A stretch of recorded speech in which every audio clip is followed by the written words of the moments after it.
Senate Finance Committee member, also a member on this august panel, Pennsylvania Republican Pat Toomey. Senator, very good to have you. Good to be back, Neil. What do you think it looks like for getting it to the president by Christmas? I think it looks pretty good. We've got some work to be done yet, but we are working hard on it, on the phone all weekend long, and back here in Washington, obviously, to try to get this wrapped up. I'm optimistic. Are you worried about this Alabama race, Senator, that with a Democratic pickup potentially, your margin shrinks all the more, 51-49? Well, that would be true if that's the way it turned out. But look, I think we've got a very, very good shot at getting it to the president's desk before a new senator is sworn in any case. Is that the goal? Look, the goal is to get it to the president's desk as soon as we can do it properly. And we think we can do that sometime next week. And so I hope we will. I don't want to get too far afield from this tax discussion, but if Roy Moore wins this race, do you think he should be seated in the United States Senate?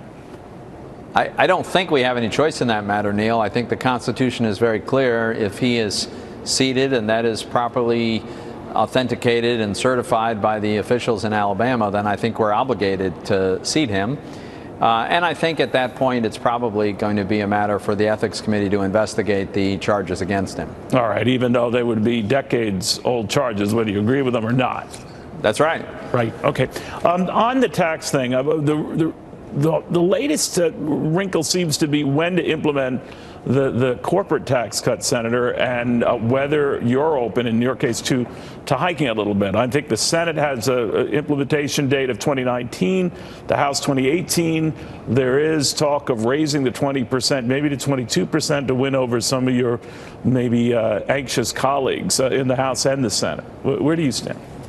Well, let's go back. Both the House and the Senate have a 20% C Corp rate. The difference, as you correctly pointed out, is whether that takes effect on January 1st of 2018 or 12 months later. At the end of the day, we're not that far apart. And both House and Senate conferees share the goal of being at 20% if we can possibly do that, and we might be able to do that. I don't think it's a matter handed down to Moses as to what the correct date is. I'm open to that discussion. We're having that discussion. But I would point out that in any case, the expensing provision, the provision that allows full deduction for capital expenditures, that definitely kicks in on January 1st, 2018 under any scenario.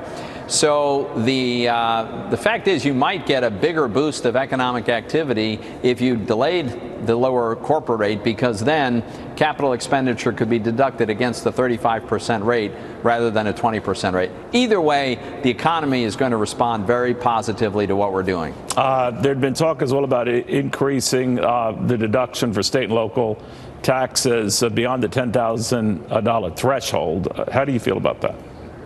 Well, my own preference is I think it's a bad idea to force low-tax jurisdictions to subsidize people who live in high-tax jurisdictions, and that's what happens when you allow the deductibility of state and local taxes.